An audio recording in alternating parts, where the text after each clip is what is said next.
Hey all, Chris Bassett here, and I'm going to do a beginner's guide for Apex Legends. I'm going to be covering a lot of information, so whether you want a starter walkthrough or you're a more seasoned player, there's some hot tips in here. Let's get into it. Apex Legends is a free-to-play first-person shooter where teams of 3 compete battle royale style to a deathmatch. I play on the Xbox, so a lot of my references are going to come from that point of view.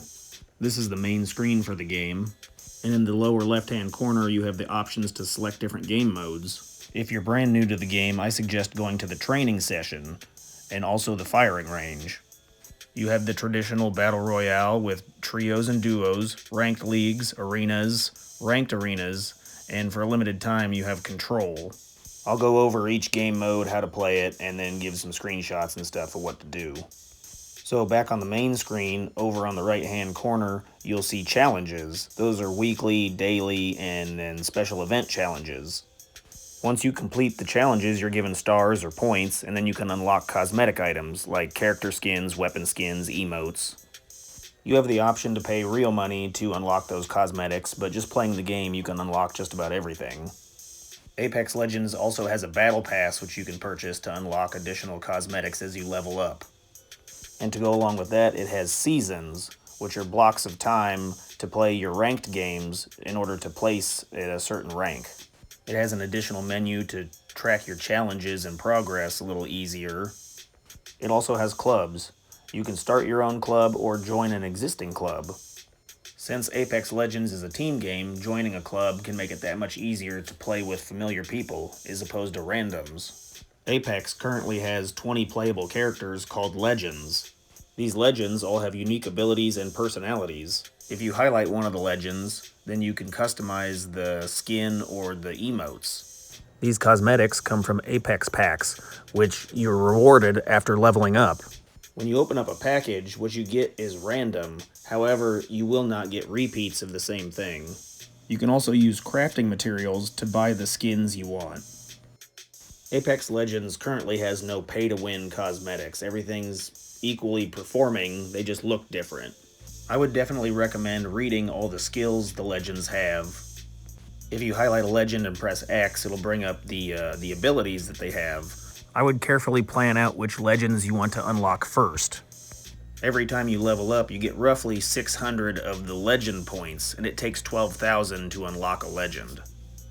Unless, of course, you want to pay real money. The best way to get experience points to level up would be to win games, get kills, and then just survive longer. There's also a ton of cosmetic items for your weapons. While looking flashy and cool, they don't really provide any additional benefit. That being said, let's get into the game modes and I'll do a little bit of an explanation for those.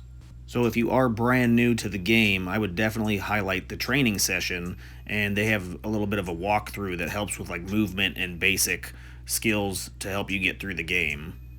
So I'm going to fast forward through most of this because it just basically teaches you how to walk, run, jump, slide, crouch, how to use grenades, weapons, how to revive players, use care packages, and check death boxes.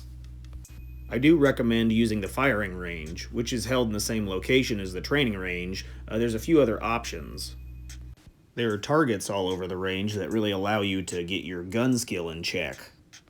You can also read the descriptions of every item that you can equip, as well as every weapon you can try out. It's also nice because you can switch between the Legends and try their abilities out and see how they react. Definitely go into your inventory to see how that's configured.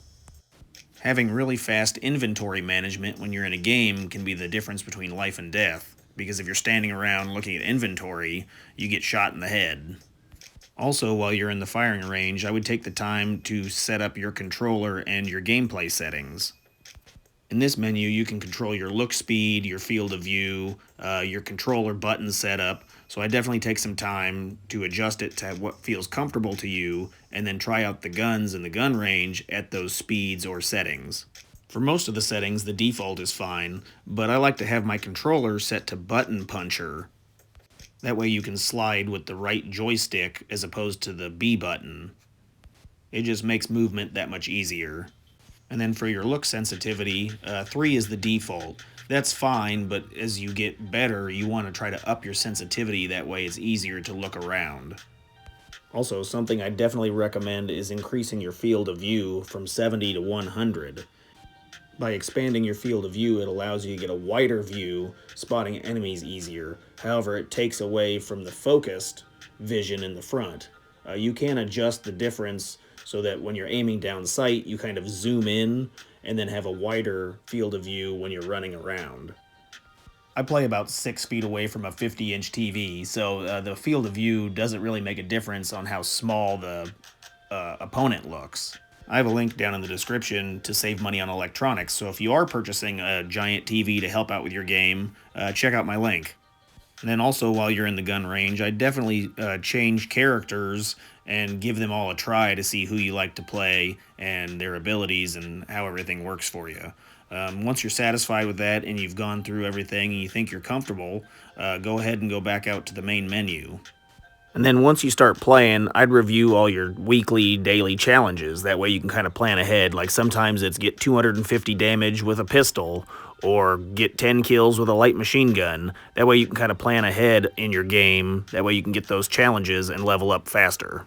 Let's start off by playing the Battle Royale. You can play trios, which are groups of 3, or duos, which are groups of 2. So if you have a friend or two, you can invite them to your party, and then you can all play Apex Legends together. However, if you're playing solo, you'll just be queued up with a couple other random players that are also playing solo. Everyone will get to choose their legend. It's random to who gets to pick first or last, and you can only pick one legend per group once. So you couldn't have 3 Octanes in the same group, but you may run into another Octane that you're fighting against in the lobby. And then the last person on the list gets to be the Jump Master. Jump Master is the person that decides where the group gets to land on the map. You don't necessarily have to follow the Jump Master. You can break off by yourself and go land somewhere else, but you're better off surviving in a group. Apex currently has 4 maps in rotation, and I think the match we're playing on is Olympus. So let's take a look at the map, and I'll give it a few pointers. You can see the ship's path of travel with the orange line that divides the map in half. That's where the jump ship will be passing through. Named locations on the map are usually high interest because they contain a lot of loot and probably some action. The blue circle particularly has really good loot and will most likely have a ton of action. You can also use the map to locate respawn beacons, care packages, or vehicles. You can ping a location with the R1 button, so even if you aren't Jump Master, you can help the group decide where to go.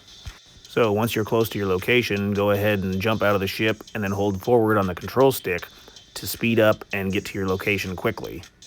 You want to hit the ground and try to loot as fast as possible to get a weapon, otherwise you're going to get shot.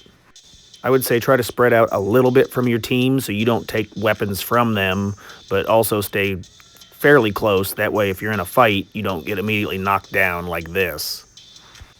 So in this fight, you can see I'm being, it's 2-on-1 because I'm a little far away from my team. If you are knocked down, hold the RT trigger to activate your shield to prevent damage. You can also tap R1 to ping enemies to give your teammates a visual of where they're at on the map. It'll help them identify and then eliminate those enemies. So you can revive teammates and teammates can revive you if you're knocked down. If you're completely killed to where your death box is exposed, then your teammate will have to pick up your banner and then run you to a respawn point. So I'll show a few clips of that, and here my teammate comes to revive me. If you have a legendary knockdown shield, you can self-revive, but it's a gold shield, and then you can revive yourself. So here I'm going to revive my teammate, making sure that we're in cover and out of danger. There is a 90-second time limit on the revive mechanic. You'll have to grab the character's banner from the death box if you run out of time or an enemy completely downs you, and deliver it to a respawn beacon. It'll go through a short animation, and then you can bring your teammate back into the fight. Next, we'll talk about managing your inventory. You can pick up weapons, armor, items from the ground or from enemy death boxes. The death boxes contain what your enemy's inventory held. Having a better backpack will give you more inventory space. You'll want 2 weapons, ammo, and healing and shield items. You can go into your inventory and drop items you don't need, or you can drop items that your teammates do need. When you do loot enemy loot boxes, you can pick up their weapons, and with that you can pick up whatever weapon skin that they have on their gun, which is kind of cool. One helpful tip is that you can ping items that you need from your inventory. So you move the cursor over top of what you need and then hit the R1 trigger. Your character will then in-game say, hey, I need this light ammo, or hey, I need a grenade. And then likewise, you can ping things for your teammates. That purple dot in the distance my teammate has pinged for me to come pick up.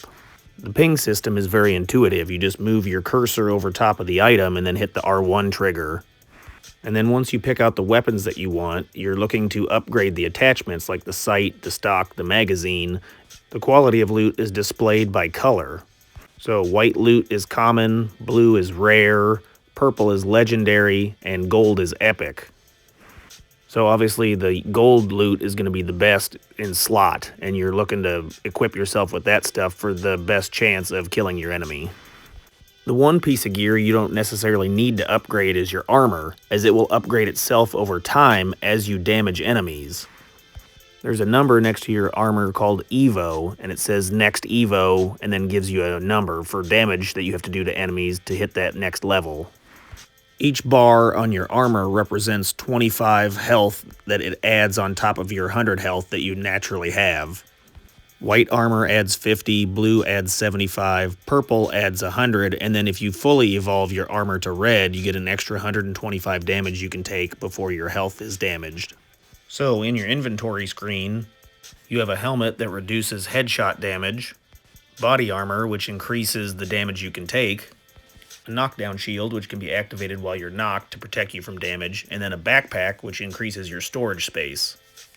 And then if you take a look at your weapon, you can see the name of the weapon, the current weapon skin, the barrel attachment, the magazine, the sight, and the stock.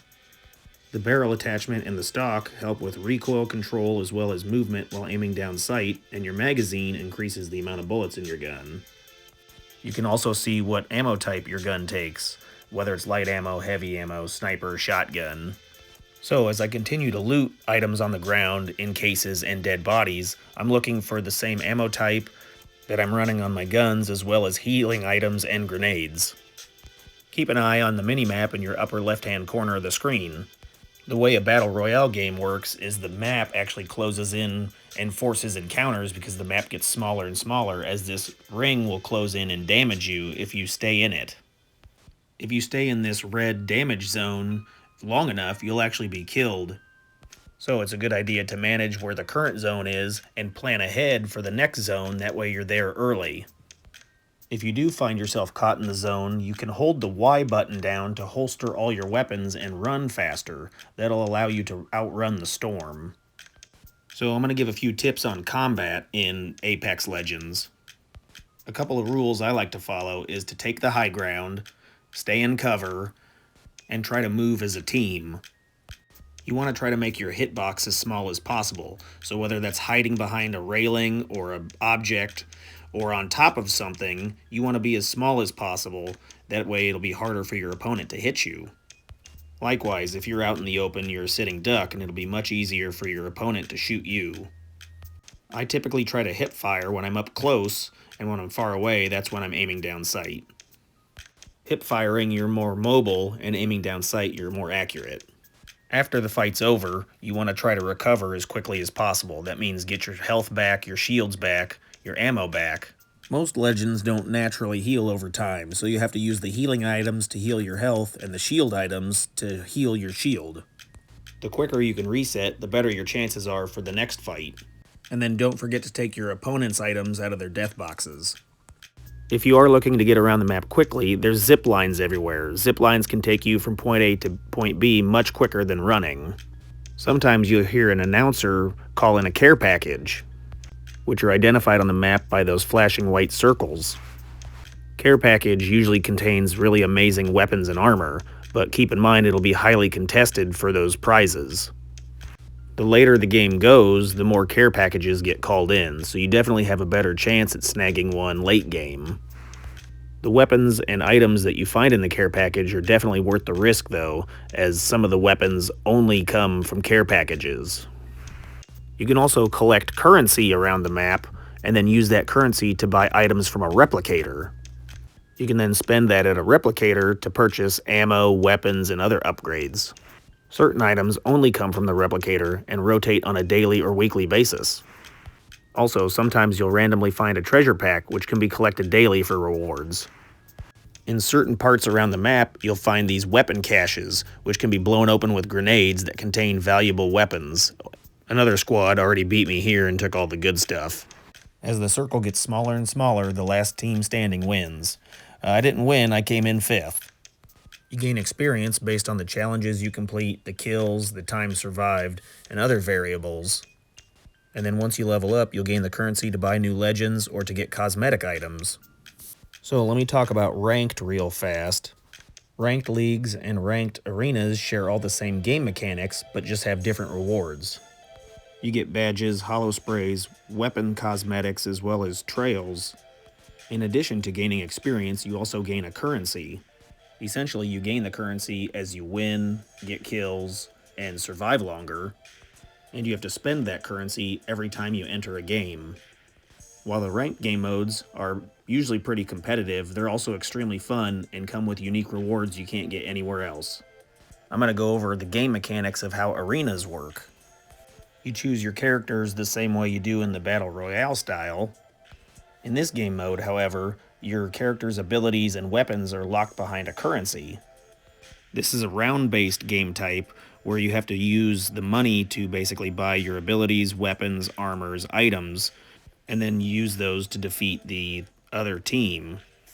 Usually the first team to 3 wins the match. However, there are sudden death rules and like a back and forth. I've gone as much as 9 times before we finally won. And then you can also collect more currency out on the map itself, as well as each round you get an increase in currency to spend on weapons and items and abilities. The same game mechanics apply where the map gets smaller and smaller, forcing you to encounters. Arenas is fun because it's much more fast-paced. You buy your weapons and abilities and get right into the action. Arenas feels more like a search and destroy or a team deathmatch if you're a Call of Duty fan. The same mechanics apply that you can revive a knockdown character. However, once completely knocked out, you cannot be respawned. You can and should collect the currency from the replicator jug to give yourselves more money for the next round, as well as additional items such as shields and health kits can be found in these cases. When you finally win enough of the rounds, then you win the game. The EXP and the rewards are exactly the same as the Battle Royale. The only difference is being you can display whether your kills and wins are in arenas versus your kills and wins are in Battle Royale. And then the last game mode I'm going to touch on is Control. Respawn said this was a temporary game type, but it's so much fun I do see it coming back. In this game type, it's 3 teams of 3, or 9 players versus 9 players. You choose your weapons from a loadout screen. You get 5 options to choose from, and then you can spawn in from points on the map which your team controls. Think of it like a mix between Battlefield and Domination on Call of Duty. You capture zones, hold them for points, and the team with the most points wins. This mode, as well as the Battle Royale mode, has vehicles to drive. The vehicles don't have weapons, but you and your teammates can have guns and shoot. This game type is particularly chaotic. You have access to unlimited ammo and items, as well as 9 teammates' abilities. You can revive teammates but not respawn them. You can pick up the dropped weapons by defeated players, but you won't find any other items laying on the ground like the Battle Royale. You can choose to respawn from different points that your team controls. And the EXP and rewards are the same as the other game types. And then when you do level up, you can open up your rewards right here. Hey, check out this other video right here. There's links in the description to save money, so check that out. If you have any questions, put them down in the comments, and if this was helpful, hit the like button. Thanks.